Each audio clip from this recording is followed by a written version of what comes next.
Puerto Rico y el mundo, soy Carmen Enit Acevedo y estamos en Esto es lo Último a las 11 y 7 de la mañana de hoy, miércoles 2 de diciembre del 2020. Díganme si se escucha bien porque estuve haciendo algunos arreglos a la plataforma, creo que lo logré, pero como ustedes saben, soy periodista y hago de técnica porque el momento y el proyecto lo amerita. Así es que me dicen si se escucha bien y seguimos a esta hora. Muchas informaciones, pero sobre todo, lo más importante, vamos a hablar de COVID. Vamos a hablar también de los nombramientos que va a hacer el gobernador electo Pedro Pierluisi.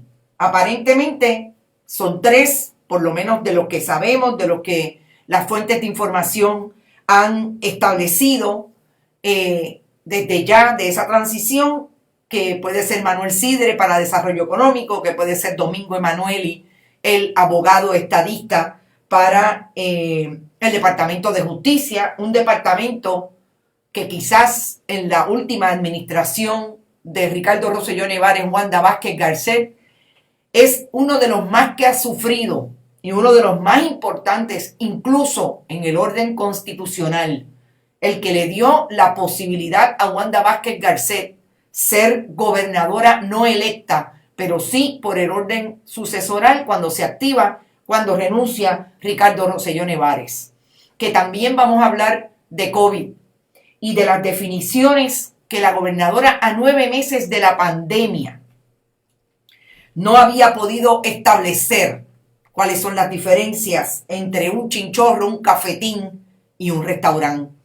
Que a base de eso le faltan por lo menos 24 horas para que diga cuáles son las restricciones, porque ha estado por lo menos 72 horas debatiendo entre los informes que sabemos tiene desde el fin de semana de los científicos de lo que se debe hacer, de los científicos, fideicomiso de la ciencia, los nuevos elementos científicos que han entrado en el panorama por ser parte del nuevo comité o nuevo grupo asesor científico del gobernador electo. Los tiene desde el fin de semana, pero hasta el momento no ha podido tomar la decisión, porque para ella es compleja. Pero como bien dijo antier, ella se salva a su familia, dicho por ella, y cada uno es responsable de salvarse a sí mismo y a su familia. En estos momentos hay una conferencia de prensa del gobernador electo. Nosotros no vamos a entrar en la conferencia de prensa porque no tenemos la posibilidad de hacerlo, pero obviamente a las 5 de la tarde tendremos mucha más información y análisis sobre lo que ocurre en esa conferencia de prensa. Además, vamos a las palabras mágicas. Compartan, compartan, compartan. Vayan a bonitasradio.net. Allí usted puede donar a través de PayPal y tarjetas de crédito. Y quiero aquí hacer una parte para agradecerles a todos y a todas las que lo hacen consecuentemente. Consistente es el flan, como siempre he dicho. Carmen Enit, ¿vas a hablar del escrutinio? Sí, voy a hablar del escrutinio. Vamos a hablar de eso y no de las posibilidades, porque yo siempre soy cuidadosa con el asunto de quién gana o quién no gana. Nunca me he creído pitoniza y creo que el periodismo no está para eso, pero sí análisis de lo que está ocurriendo allí. Gracias, Ruby Rosso, por estar por ahí. Vayan también, si es posible, a Fundación Periodismo Siglo XXI. En el área de negocio, Fundación Periodismo 21.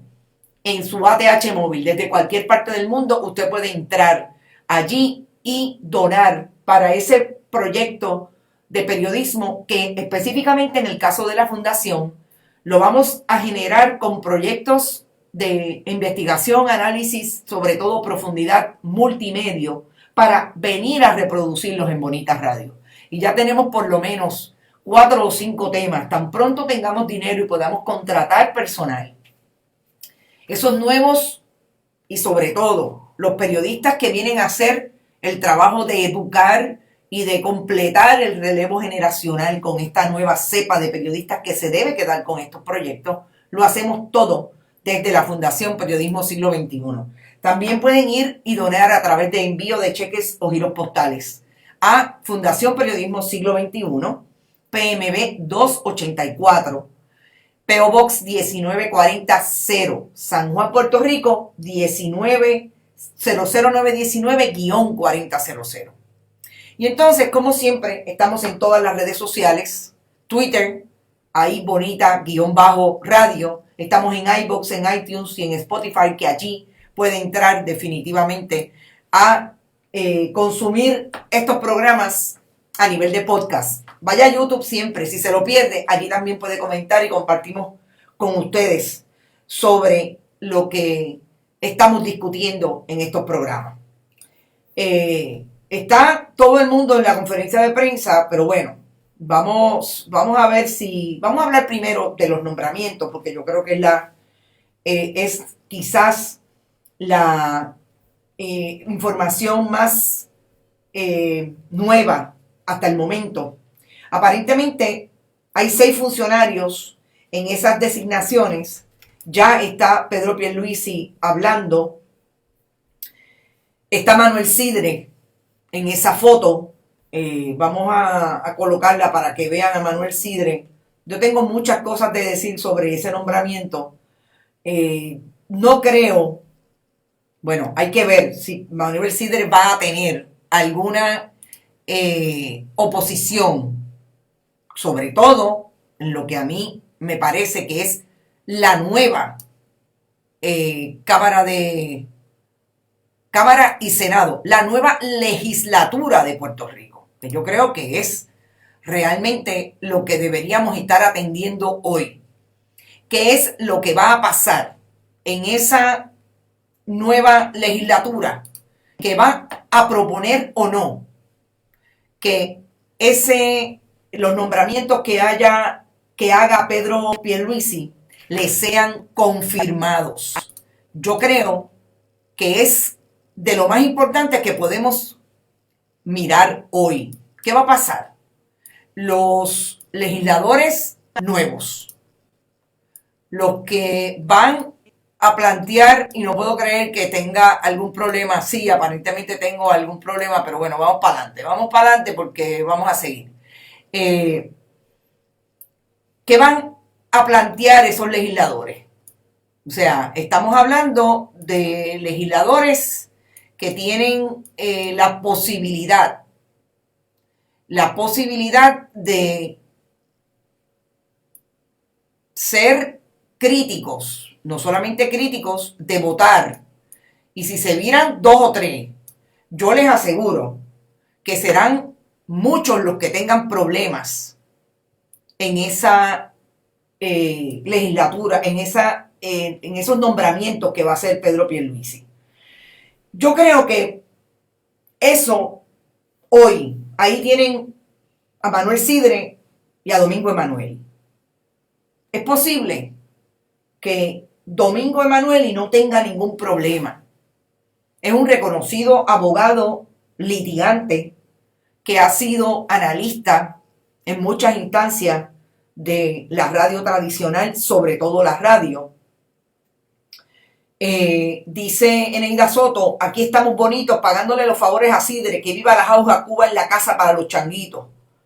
Dice Eneida, saludos a todos, a todas y todos los que están por ahí.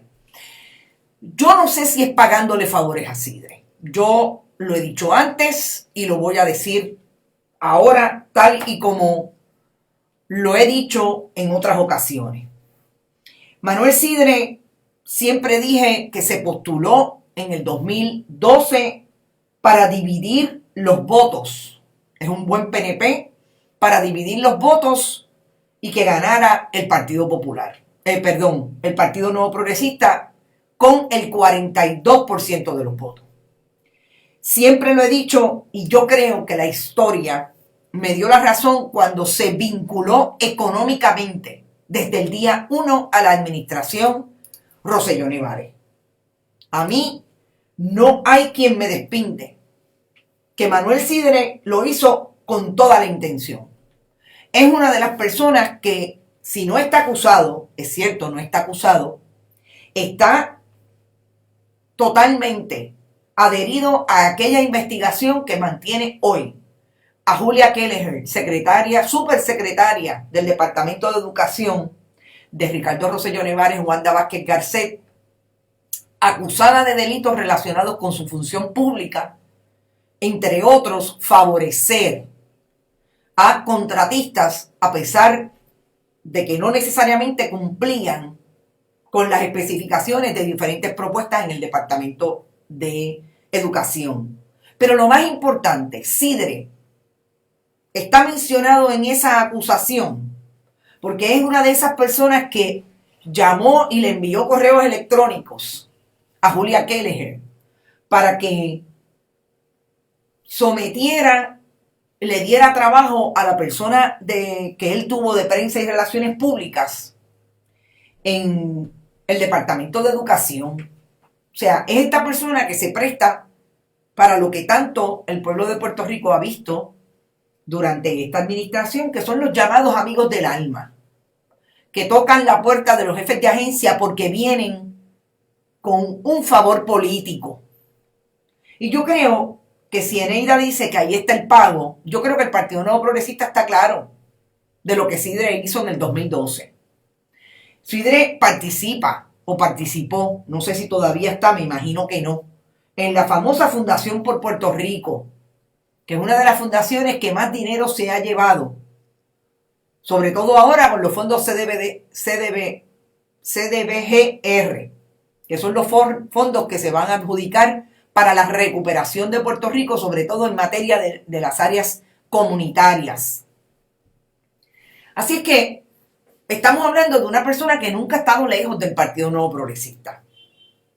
Si es una persona que va a ser moldeable o no, yo creo que la nueva administración de Pedro Pierluisi tiene que tener mucho cuidado con cómo van a hacer lo que el país ha mirado desde la historia de los 90, aquello de haber creado una estrategia y una estructura de contratistas que son los que financian el proyecto Partido Nuevo Progresista hacia las elecciones. Definitivamente eso, que los jefes de agencia son claves. Tan cerca como los 40 años de Ricardo Rosselló Nevares en marzo del 2019, cuando todavía no estaba ya débil su silla, pero todavía no había surgido el movimiento para que saliera de la gobernación.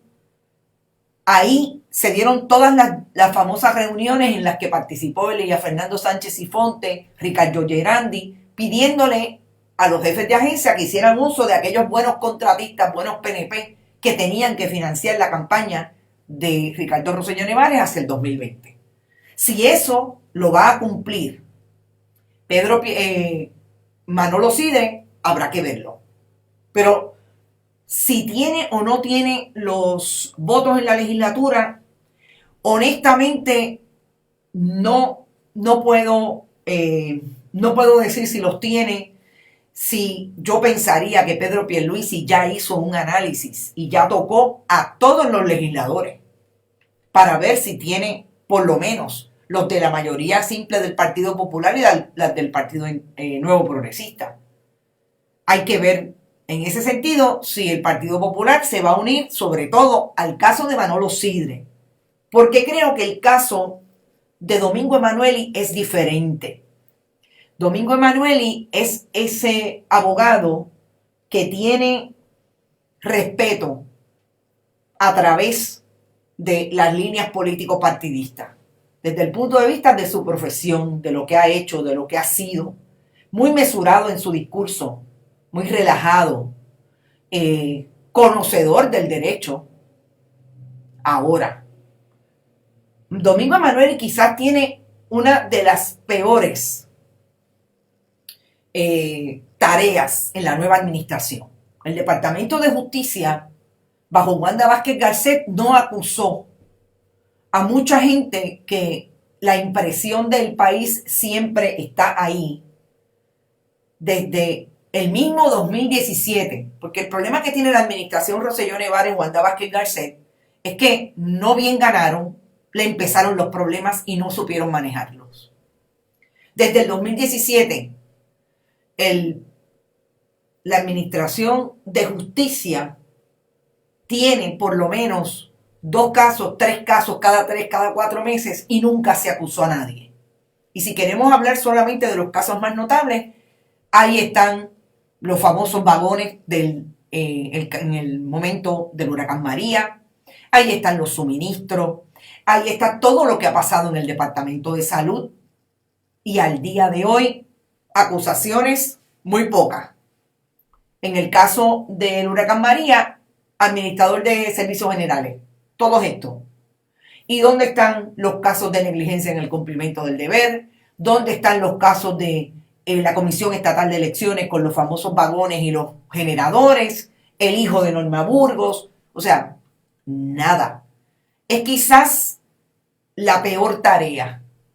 Mantener o devolver al Departamento de Justicia la credibilidad que debería tener un Departamento de Justicia para que el país entienda que todos somos iguales ante la justicia.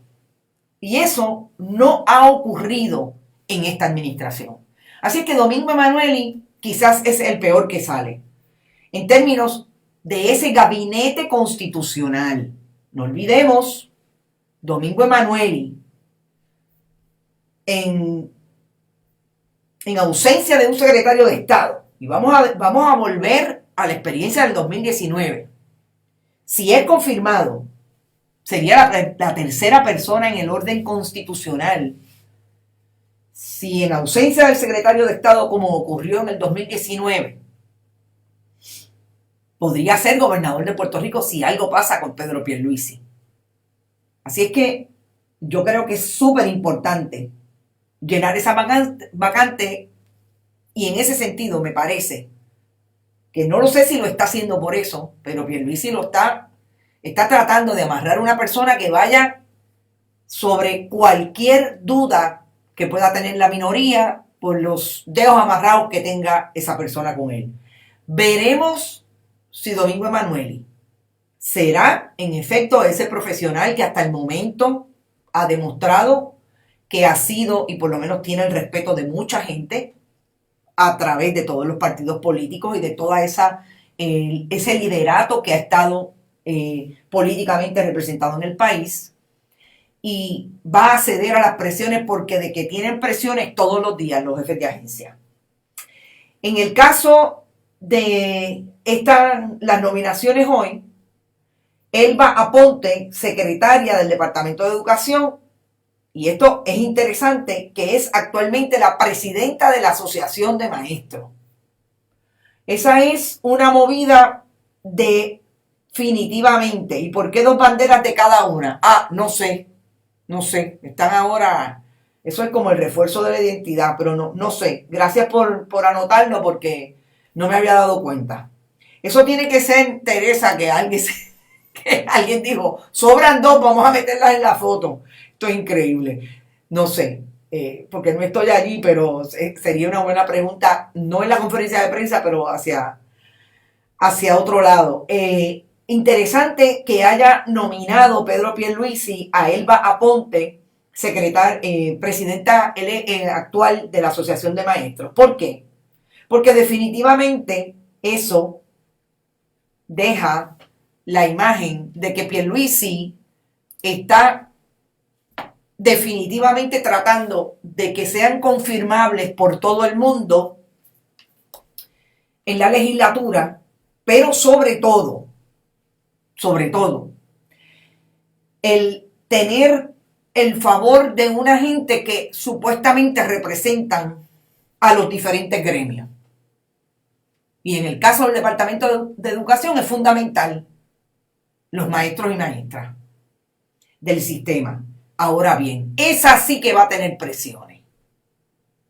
Esa sí que la llaman no solamente los legisladores, la llaman de fortaleza todo el tiempo. Sobre todo porque el Departamento de Educación es una de las agencias que más fondos federales distribuye y tienen el tostón ahora de la recuperación de las escuelas en medio de la pandemia. En medio de los terremotos también. Porque ese ha sido un problema que ya ustedes ven que Eligio dice que por las facturas él sabe si están hábiles, pero que no puede decir cuántas están hábiles ahora mismo para abrir. Esa sí que tiene un tostón, porque ahí es donde está el lío de los contratistas que después pagan la campaña. Y eso sí no, pregúntenle a Víctor Fajardo, que anda por ahí, que me encantaría hablar con él después de que está en la libre comunidad, porque ahí fue que se gestó el mayor tumbe de los fondos públicos, que en esto tengo que hacer una digresión, aunque no es una digresión, es del mismo tema, para establecer lo siguiente. Ese esquema que se generó en los años 90, cuando el secretario de la gobernación de Pedro Rosselló González era Álvaro Cifuentes, se generó, no era nuevo, pero no estaba estructurado de la manera que esa administración lo estructuró, que era que fuera el secretario de la gobernación quien atendiera todos los contratos y así se podía repartir el pastel. Lo que pasa es que antes, si había, porque hubo corrupción y nadie lo niega, si había una corrupción relacionada era directamente para el partido político. A partir de los años 90, lo que se dio, la modalidad que se dio en esa corrupción, se dio también para el bolsillo del jefe de agencia o de la persona funcionario público que interviniera en ese esquema. Ahí es que vemos el boom de acusados en la Corte Federal, Estados Unidos en Puerto Rico, con los jefes de agencia, con los funcionarios de segunda, y tengo que decir que no llegaron a tercera categoría, porque casi todos se quedaban en el nivel de supervisión. El que tenía contacto con aquello de pídele dinero a fulano para el partido, le daba al partido una parte y le pedía para él o ella. Y eso fue lo que comprobó ese esquema. Hoy así lo vemos. Y así lo hemos visto hasta tan recientemente como las acusaciones del año pasado, Julia Keller, etc. Y en el caso de los legisladores, ya vemos, y legisladoras, ya vemos que se ha dado el esquema, el modus operandi, que tiene que ver con voy a contratarte por 7,000 y de esos 7,000 me tocan 2,000 a mí. Así que ya no es el partido político el único, también es la persona. Y el Departamento de Educación es fuente de eso. Y lo ha sido a través, y yo diría que a partir del caso de Víctor Fajardo está súper claro. Así que Elba Ponte, esa sí que va a recibir un montón de presiones. Y pues hay que ver de qué manera se dilucida el asunto. Vamos a ver si tenemos información de algo más para terminar con eso. Nos parece interesante. Va a dejar obviamente al secretario de Hacienda y a Omar Marrero, jefe de AFI. Yo creo que el secretario de Hacienda es uno de esos funcionarios que no ha dado mucho que hacer.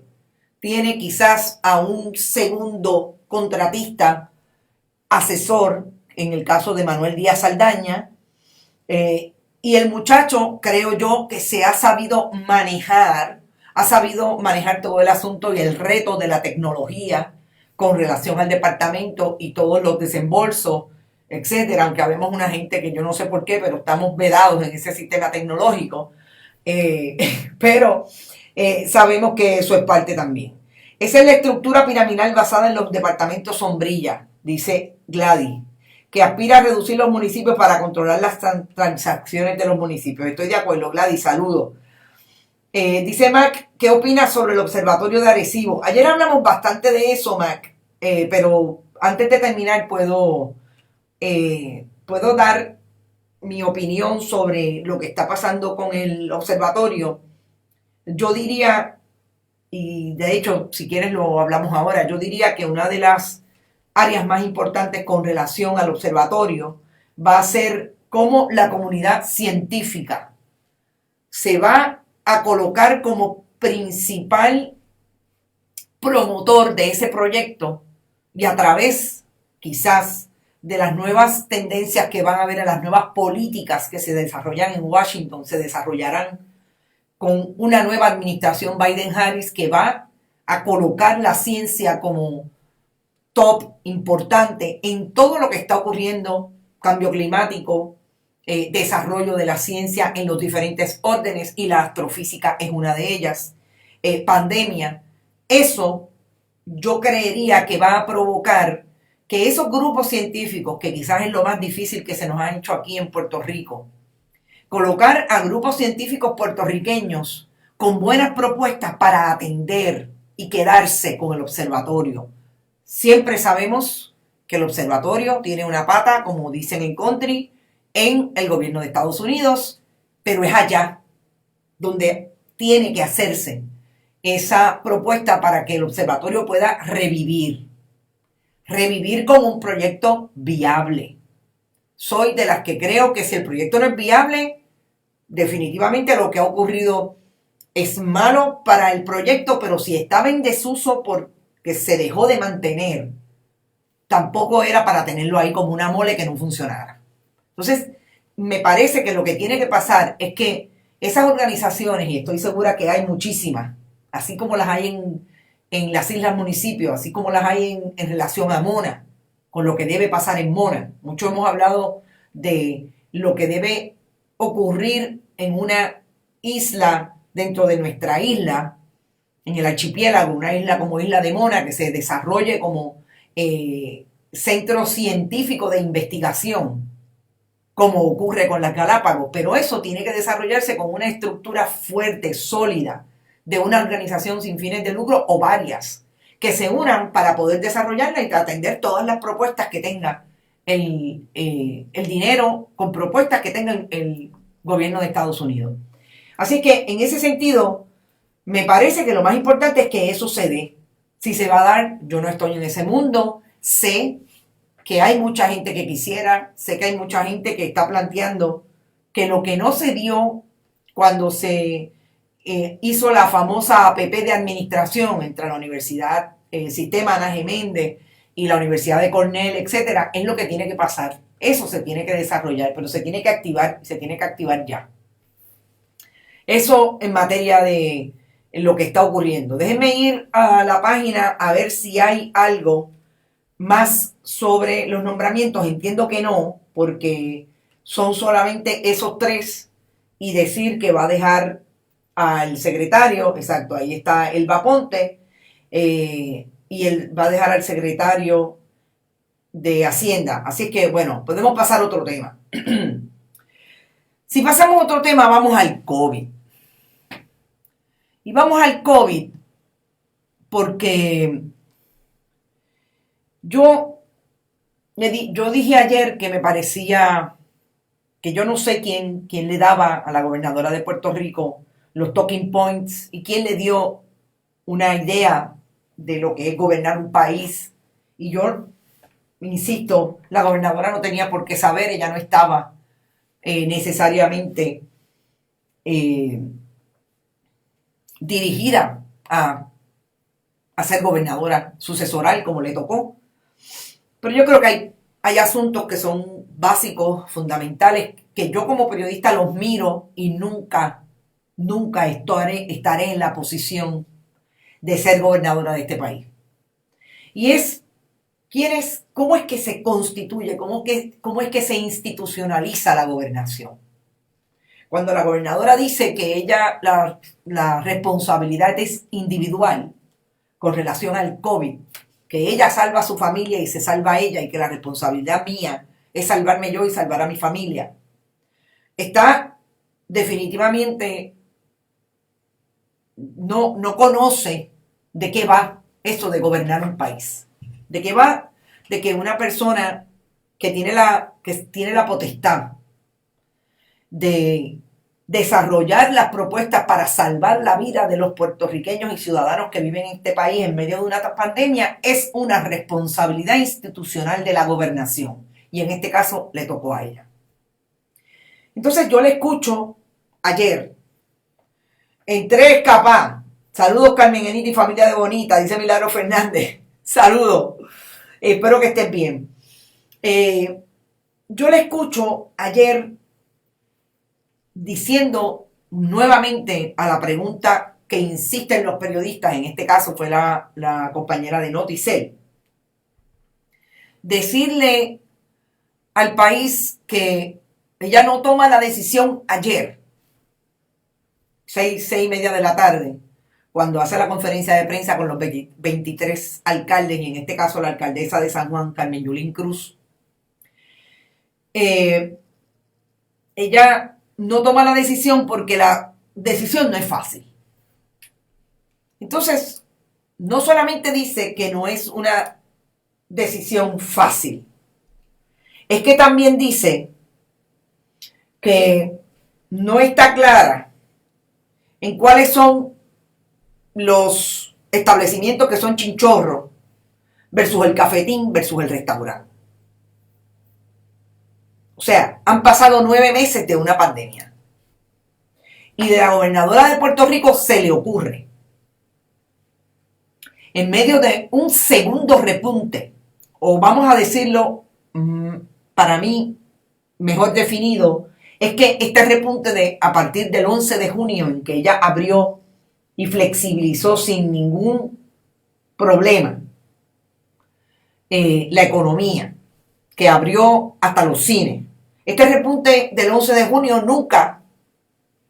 nunca se ha minimizado. Siempre ha estado hacia arriba.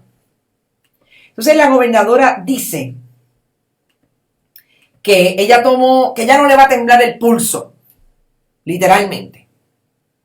Que ella tomó decisiones en un momento dado porque así era lo que ella tenía que hacer en aquel momento, pero que en este momento es difícil. Entonces, yo le pregunto a la gobernadora, ¿cómo es posible que a la gobernadora le tomara 9 meses? Estamos en Puerto Rico, en un país tropical, como diría Ivonne Clore, en un país que se mueve alrededor de la música, de la gastronomía, del campo, de la playa, de la salida. Las islas, eso es una de las cosas que propone. La gente se expone. Además de nuestra idiosincrasia y de la manera en que nos hemos relacionado en este entorno. O sea, vamos a partir de la premisa que la gobernadora sabe eso y su equipo de trabajo. ¿Qué es lo primero que en medio de una pandemia se supone que una persona que está de frente a organizar, a desarrollar, a proyectar un país debe saber? ¿Cuál es la idiosincrasia en medio de una pandemia? Los tienes encerrados. Eso es fundamental, porque el encierro, y yo siempre lo he dicho en ese sentido, lo hicieron correctamente. No había manera, no tenían información. Póngale que en ese momento no sabían que los puertorriqueños se mueven. Una vez abrieran las puertas del país, se mueven al campo, se mueven a la costa, a las playas, etc. Se enteraron en ese momento, o sea que le tomó 9 meses hablar con los alcaldes de la montaña, que le dijeran y le especificaran qué es un chinchorro versus un cafetín versus un restaurante. ¡Caramba! O sea, ¿cómo es posible? Y ahí es que no soy yo, no es usted, es el gobierno de Puerto Rico el que tiene que saber todo eso con información de fondo, atraer a los que en efecto, y en eso estoy de acuerdo con lo que dijo en la conferencia de prensa, los que saben son ellos, cómo sufren los pequeños y medianos comerciantes. Pero es que los pequeños y medianos comerciantes no están sufriendo a 9 meses de la pandemia. Están sufriendo desde el día 1 y usted lo sabía. ¿Cómo es que esperan 9 meses para entonces, en 72 horas no podían hablar porque tenían que hablar con los alcaldes? O sea, ¿para qué hacen conferencias de prensa si no le van a decir nada al país? En 72 horas no podían. Pero sálvese usted, porque la responsabilidad no es mía. Y a 48 horas le dicen que necesitan 24 horas más para tomar la decisión de cuáles van a ser las restricciones. Entonces, ahí, y lo voy a discutir esta tarde con mi amiga Brenda Reyes Tomasini, especialista en comunicaciones, ahí es que una dice, pero ¿para qué hay 4 personas de comunicaciones en la fortaleza, entre ellos Osvaldo Soto García. Si nadie puede articular una conferencia de prensa que le diga algo al país, que no sea que nos regañen y que nos digan finalmente, que yo creo que en ese sentido nunca había tomado más vigencia. Hay país, pero no hay gobierno, hasta que la gobernadora dijo el lunes, en la noche, sálvate tú, que yo salvo a mi familia y me salvo yo. Hay país, lo que no hay en gobierno. Entonces, ¿cómo es que vamos a atender la crisis del COVID? ¿Cómo es que vamos a atender un repunte que al día de hoy, y tengo que definitivamente buscar los números del dashboard, que al día de hoy ha cobrado, entiendo que 1100 y pico de vida. ¿Cómo es que lo vamos a atender? ¿Con qué gobierno diciéndonos qué? Segunda pregunta importante de los colegas en esa conferencia de prensa. Vuelve a ser la compañera de Noticel.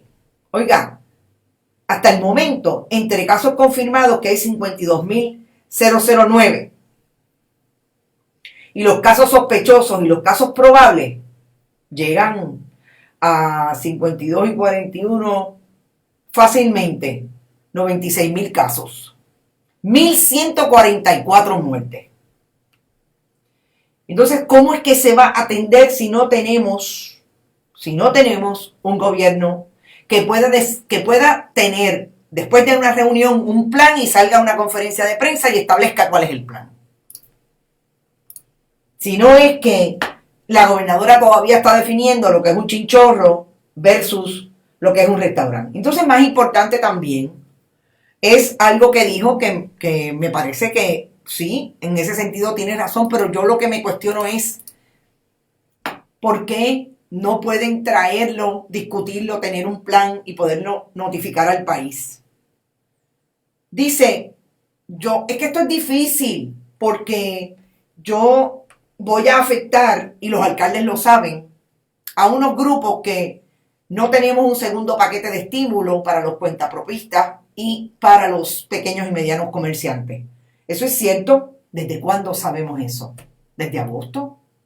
Que sabemos que el gobierno de Estados Unidos, que en el caso del Congreso, tiene una pelea entre Trump y los demócratas y no hay un segundo paquete. Ayer Mitch McConnell dijo, no veo por qué no.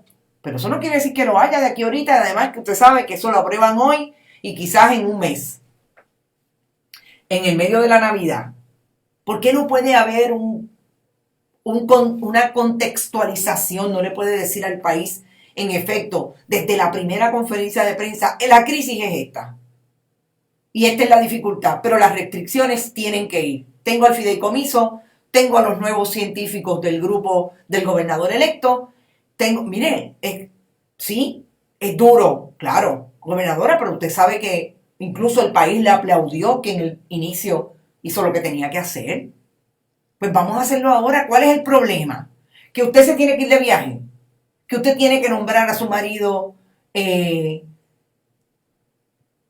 juez del apelativo y que los legisladores tienen que sesionar.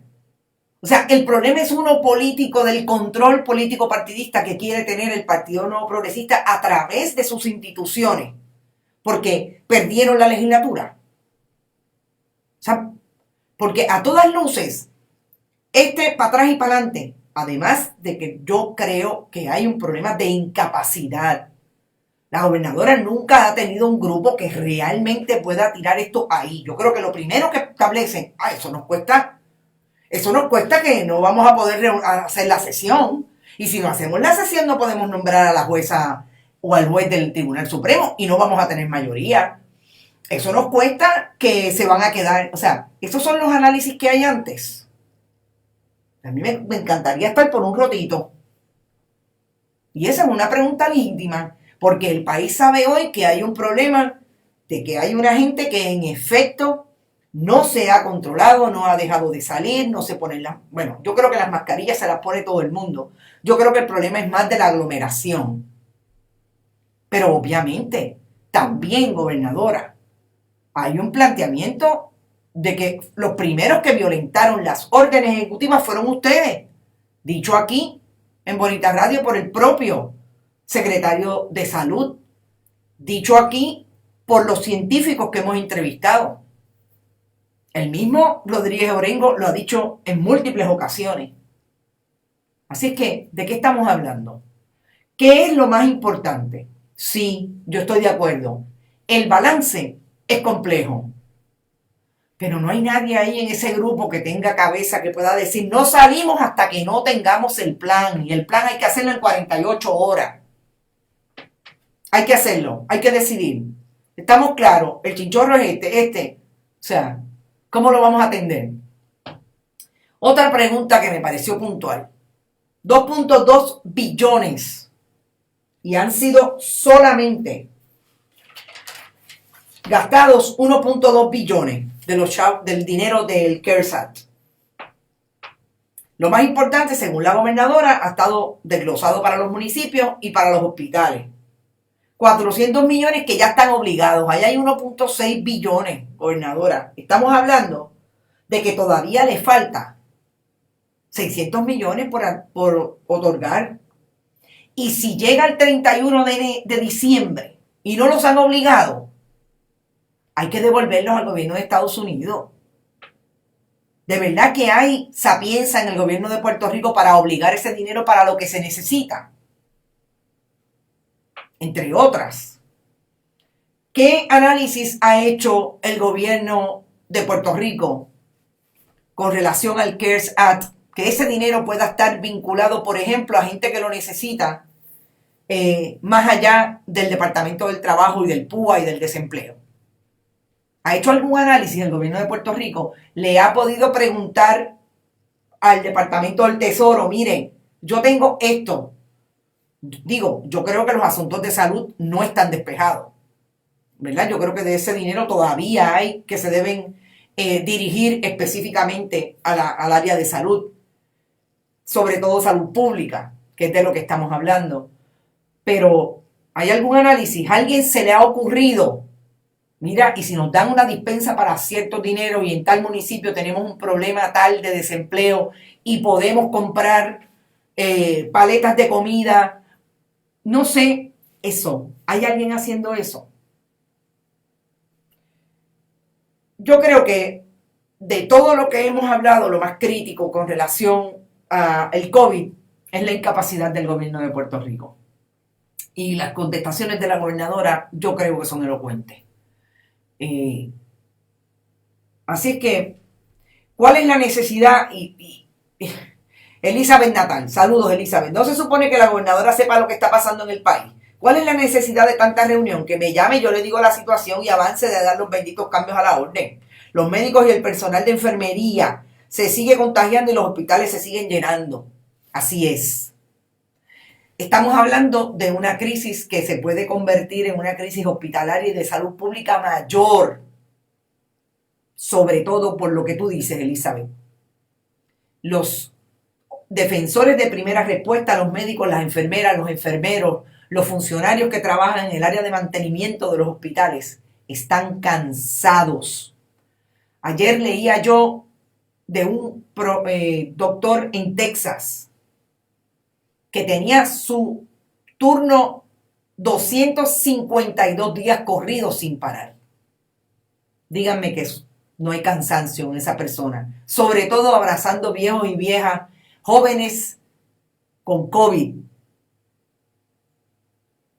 con el temor del contagio. Eso es lo más importante hoy.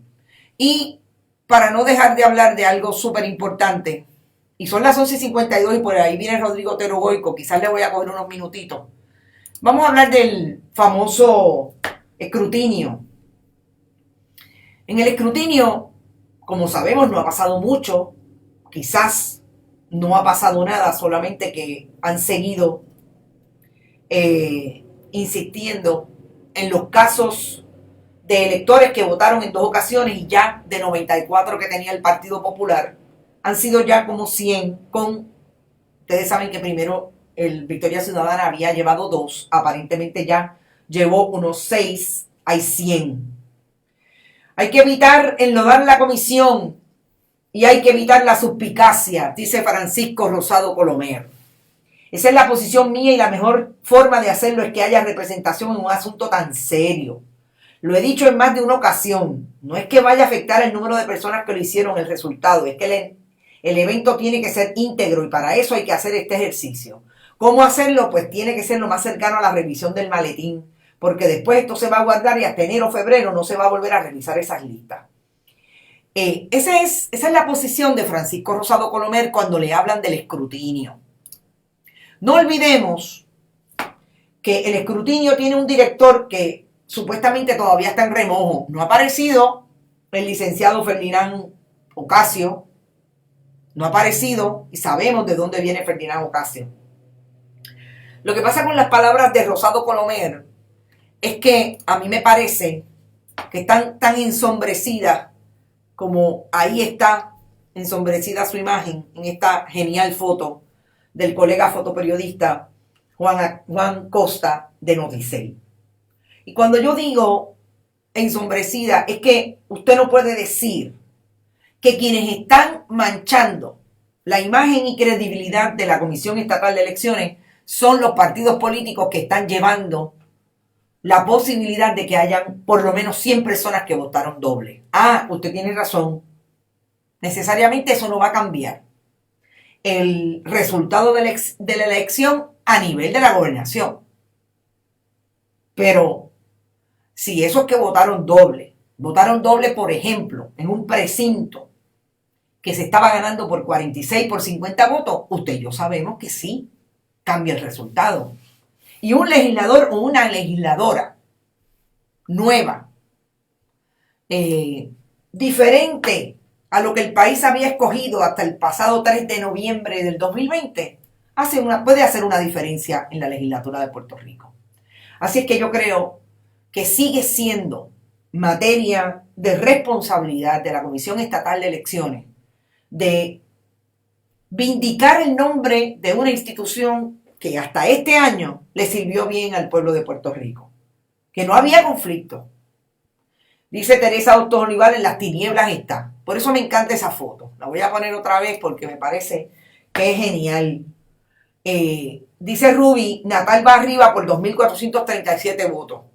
Exacto, y creo que son ya el 75%, Ruby. Si eso es así, ustedes se imaginan que en el escrutinio sea Manuel Natal el alcalde de San Juan y no Miguel Romero, que hasta el día de hoy ha empezado la transición porque la Comisión Estatal de Elecciones y el Tribunal Supremo les dio la razón de que él era un certificado preliminar y podía llegar a hacerlo. Claro, recordemos que el problema fundamental de esta elección es que la gente no votó como antes. Decía, creo que fue Néstor Dupré en un comentario en Twitter, si esto hubiera sido en otra elección era posible tendencia y sabíamos que Manuel Natal ganaba la elección. Pero en esta elección todo ha sido tan diferente que no podemos estar claros de que así sea. O sea, no, la gente que sabe de las tendencias, etcétera, no se atreven a decir, en efecto, puede pasar. Sobre todo si lo que queda por contar es mucho de los votos por adelantado. Pero entiendo que ya se empezaron a contar esos votos y que en ese 75% hay votos por adelantado, que es donde aparentemente estaría la diferencia a favor de Miguel Romero. Pero eso todavía no lo vemos. Yo creo que es súper importante. Súper importante que mantengamos y que se mantenga la calma en el análisis de los números. Y mi recomendación siempre es, mire el porcentaje de votos contados en ese escrutinio y mire también cuánto hay de votos por adelantado versus votos presenciales. Porque ahí sabemos que está la diferencia. Sabemos también que en esos votos adelantados es lo que se plantea que puede haber habido doble votación, ya sea por la intención del elector o ya sea por confusión, no llegaron las papeletas, no se adjudicó y la persona entendía que no se había adjudicado y fue por truco, por lo que sea. Así que yo creo que hacerlo así, estar sobre todo, bajarle la ansiedad y seguir los análisis que podemos hacer y que partimos siempre partimos de lo que es verídico, lo que es real, que son los números de la comisión hasta donde llegan y de las informaciones que tenemos que sabemos que son ciertas. Yo tenía otro tema, pero no voy a poder entrar en ello porque el compañero Rodrigo Otero Goico tiene su programa a las 12 y yo quiero hablar un poco más en profundidad del asunto, pero le dejo para las 5 de la tarde en Qué Palo es Noticia el análisis de la intención de estas dos nuevas legisladoras, estas dos legisladoras electas del proyecto Dignidad, de reclamarle a Pedro Pierluisi lo que yo creo que es una amenaza velada de parte del sector fundamentalista religioso, lo que significaría la perspectiva de género desde el punto de vista de su fundamentalismo religioso. Yo quiero entrar en eso porque hoy las feministas le contestaron a estas dos legisladoras. Me parece que es importante, pero es un poco más abarcador y no voy a poder hacerlo en esta hora. Recuerden, nos vamos a ver a las 5 de la tarde, pero vayan si pueden, bonitasradio.net, allí usted puede donar y en PayPal y tarjetas de crédito, envíeselo a quienes ustedes entiendan podrían apoyar y tienen la capacidad para hacerlo, el proyecto de periodismo que estamos gestando aquí en Bonitas Radio, que también pueden hacerlo a través de Fundación Periodismo 21 en su ATH móvil. Allí pueden enviar sus aportaciones a la fundación sin fines de lucro que hemos creado para este proyecto, Fundación Periodismo Siglo XXI, que también pueden hacerlo a través de Fundación Periodismo Siglo XXI, envío de cheques o giros postales a PMB 284, PO Box 19400, San Juan, Puerto Rico 00919-4000.